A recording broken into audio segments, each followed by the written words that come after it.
Hello everyone and welcome. So, about a week ago I made a poll asking what you'd like to see tested while we wait for Witch Queen, and while there were some really good suggestions, legendary rocket launchers with Wolfpack Rounds were the clear winner, and even a couple of mentions for Izanagi's burden, so that's what we're testing today.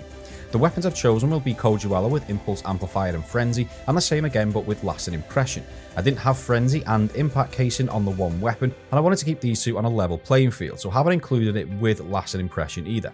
Then it was Ascendancy, starting with 2 in the opening chamber, followed by Galahorn. An assumption was made with the exotic rocket launcher that every rocket does impact damage, so this will be almost the highest potential DPS number 4 Galahorn that you'll see from me. And paired up with Izanagi's burden was Kojuela with auto load and holster and frenzy, and the same again but with lasting impression. A quick comment on Wolfpack Rounds: these are rather inconsistent, with some missing the target entirely while others can bounce and do double the impact damage. Because of this, I've applied the exact same structure to every weapon regarding the timing and damage of Wolfpack Rounds, which was based off of one clip. That is, from the moment any rocket detonates, there is a 1.23 second delay before they do damage, and once they start, the duration of that damage is for 0.45 seconds. Damage will consist of 1 impact and 1 blast for 8 Wolfpack rounds, so while there's no bouncing and early impact damage, there's also none missing. All legendary weapons had a boss spec mod, and all testing which had reloading in it was in a lunar faction well. No reserve mods were used either. Onto damage now, and a quick clip of each weapon coming onto screen, followed by a table that will summarise that damage. For anyone wondering, Frenzy increases both the impact and blast of Wolfpack rounds by 15%. Lasting Impression only increases the blast damage, and that's by 25%, while Explosive Light on Ascendancy doesn't increase any damage from Wolfpack rounds. However, it's still higher than Galahorn Wolfpack damage because of the boss spec mod. Onto timings, and the real-time damage numbers appear a little hectic due to the Wolfpack rounds, but remember, they're doing damage when you see the numbers increase quickly, and occasionally a rocket does do damage in the middle of that rapid change as well.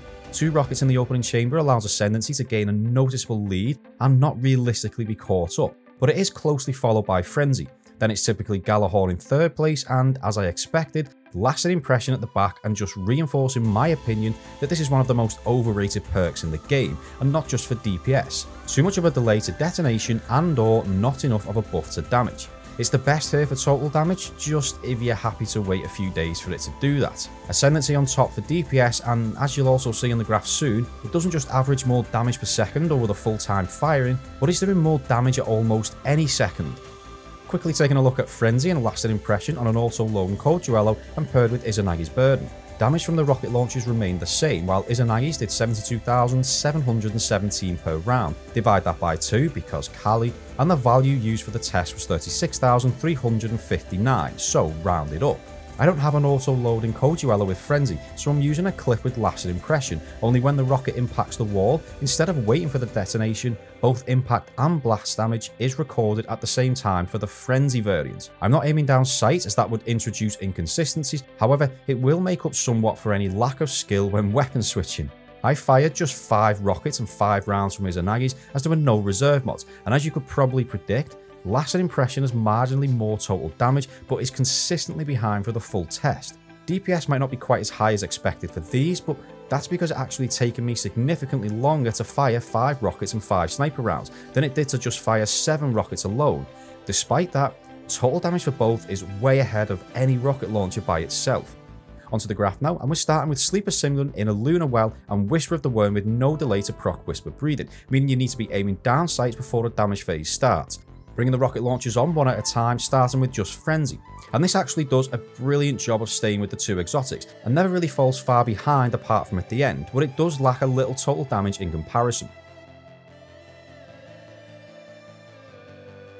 Lasting Impression, and I don't really have much to say.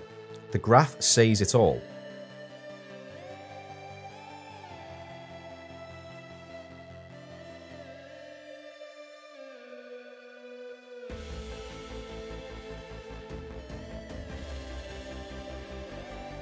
Ascendancy now, and a clear visualization of just how good this weapon is for DPS. It's even ahead of Sleeper and Whisper for almost the entire time, just falling short for total damage. I was genuinely shocked by this, but let us not forget that it does require a teammate with you firing from Galahorn that the 2 exotics don't.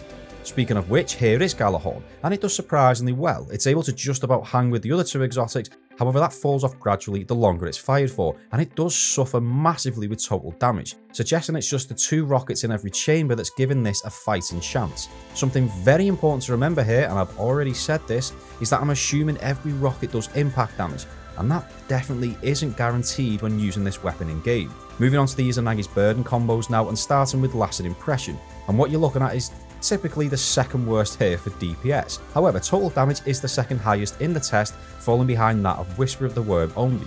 I find it almost comical that other than in the first second or two, this can never match the damage from Ascendancy even on its own, and only can match that damage 2.5 seconds after Ascendancy has ran out of ammo and stopped firing. I don't think this is the first time I've said it, but I feel like Lasting Impression could do with a small buff, but that's just my personal opinion. You might love this perk, I don't. And finally, Frenzy with Izanagi's, the only option here that can noticeably get ahead of Ascendancy more than once, and it does open up a huge gap over Whisper and Sleeper after the second round from Izanagi's.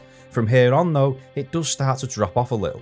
Still, it has the 3rd best for total damage and a very respectful performance. With everything on the graph, just a quick reminder.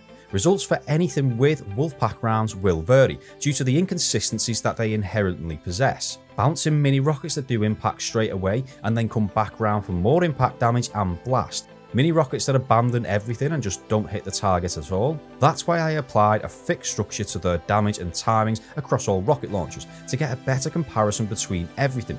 And that is all from me. I hope you enjoyed the video and found it helpful or interesting. Let me know in the comments if there's anything else you want to see tested, and I'll try to squeeze it in before Witch Queen. Thank you so much for watching. I'll see you next time.